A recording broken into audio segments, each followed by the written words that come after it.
Hello my viewers, welcome back to the channel. By the video title, you know what this video is about. Professor Arsenal is back with another draft analysis, and this is a receiver. Wide receiver from Arizona, T-Mac, Mcmillan. You know, Arizona receiver, he's 6'5", of course, 212 pounds, and he ran like his 40 time, it's 4.5 right now in college. You know, we're gonna see exactly what he runs. He's not the fastest guy, but he is very good at producing and making a lot of big time plays. So you look at his numbers: 1,300 receiving yards, 84 catches. He's a guy who's very productive out there. Had 8 touchdowns as well. He know how to use his height and create mismatches to go out there, because he's 6'5". He's 6'5", so he uses his height, create mismatches, and work up the field. His run at the catch is pretty solid as well. When you get the ball in his hands, so you're able to turn up field and make things. You see him do jump cuts and different type of things around. And he's just a specimen out there. You know, having a guy that size and being a safety blanket for a quarterback. You're seeing a lot of his highlights. You watch his highlights and you watch his film and you watch his game. Because Arizona was ranked at one point with 21st. I think they were ranked 21 at one point and stuff like that. It was kind of keeping competitive. You watch some of his games,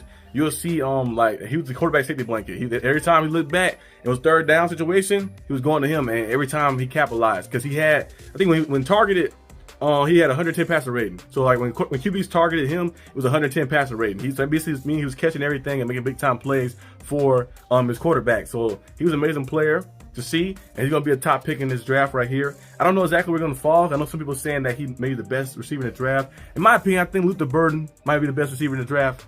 But Emeka Egbuka, Trey Harris, as well, who's a physical specimen too. I see a lot of different guys, Mcmillan. So we'll see exactly where these guys fall. A lot of those guys, all the guys actually could be top 10. You never know, depending on what teams need. Teams always need receivers and playmakers on the outside to add to bolster their team. And some guys and teams might trade up if they see a certain guy fall a little bit down. So we'll have to see exactly where they land. But Mcmillan, he's a nice piece to add to your team. Know how to find a soft spot in the zone, and has great IQ. Some receivers don't have, like, it's something they can't really teach, like, sometimes as well. It's like you'll see a play where a quarterback is under duress. You're getting blitzed in or something happening, and the route might tell him to go this way, might tell him to run a corner route or something. He'll run that, and then he looks back and he'll find his way back to his QB to get in his QB vision to get the ball to him. He also got to find soft spots in the zone as well. So just having that IQ at the receiver level, to knowing where to sit, knowing where to go, and knowing where to always be available for your quarterback. Because like sometimes they might have plays where like the QB's running and scrambling this way. You're like, oh, I'm gonna find you right here, and run back to the ball and go out there and make a play. He's one of those type of guys, and he'd be a versatile piece, I think, for anybody to add. And then we see him play, of course, on the outside a lot. See him play in the inside as well, having a kind of power slot a little bit. They say, him in the inside, let him do some stuff as well. And it's kind of like Larry Fitzgerald a little bit. When you see Larry Fitzgerald, when the Cardinals at one point start utilizing him in the slot, he was able to make plays and create mismatches. Mcmillan, same thing, versatile piece, can play the X on the outside, can also play like power slot a little bit, play in the middle. That'd be a big mismatch. Put a linebacker on him, I wouldn't do that. Put a slot corner, who usually slot corners are smaller, wouldn't do that either. So kind of create a lot of mismatches as well like that. So he's a versatile piece and know how to have a good route tree to span us from as well. So if he's available, you got to bring him in. We don't know if we're going to bring him in fully. Maybe the Patriots, maybe the Panthers. We don't know exactly where we're going to go, like top rounds.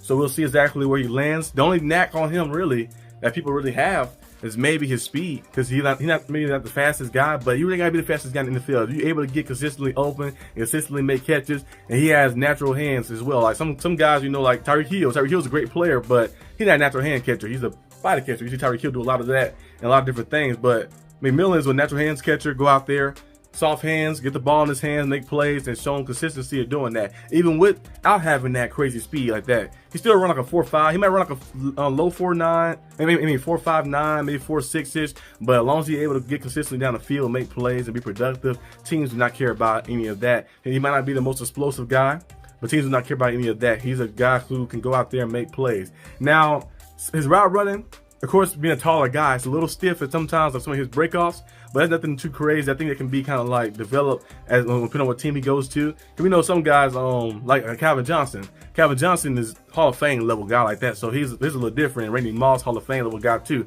But you look at a guy like DK Metcalf. Metcalf a good receiver as well, but he struggled a little bit with some of his route running, his breakoffs, because sometimes he might not be as fluent in a sense and stuff as well. But we see him get better at that from his first year to now and stuff. And I feel like he's still on the brink of becoming elite. He needs to get together and get out of his own head. He probably be able to get to elite level, I think, because he's very talented. So I think Mcmillan kind of falls on that line a little bit in that type of sense. You know, a guy who's a physical specimen, who know how to find the soft spots in the zone, know how to get open and be productive as well. the ball in his hands, make plays and stuff. Seen him do spin moves and seen him do jump cuts. I seen him do stiff arms. I seen him break arm tackles off pretty easily as well. So he's a guy who's showing you that he can, and with the ball in his hands, he can make plays too. So he's gonna be a piece.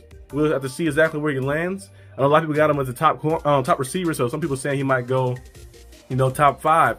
I think I'm trying to see, because Luther Burden is cool. I like him, his ability to be able to route run and stuff like that. He kind of has all the intangibles you want in a receiver. Might not be the highest name because of school's sake, but he has all the intangibles you want and stuff. And then also you look at Trey Harris. Trey Harris is cool too, 6'5", but he's a little bit more on the other side. He's kind of like a Mike Evans type, you know, physical guy. You throw the ball up to him, he go get it. You know, from Ole Miss, physicality. That's where all the receivers from Ole Miss are physical. You like AJ Brown and DK Metcalf. You know, Trey Harris, those guys, they love physicality, they love contact, you know. So we'll see exactly where Mcmillan lands. I think he's going to be a top 10 pick most likely, but we have to find out what team gets him. And I wouldn't be surprised. Sometimes you might think guys like, oh, this guy's a top 10 guy, but sometimes the guy might fall all the way down to 20 something or 25 like that. But he's definitely going to be a first round pick. We got to see exactly where he's going to go. I think the Panthers might be the team that get him, but we have to wait and see. That's all I have for today's video. Hope you guys enjoyed this video. If you did, leave a like and subscribe for more content. And I'll see you guys next time on the channel. Peace out.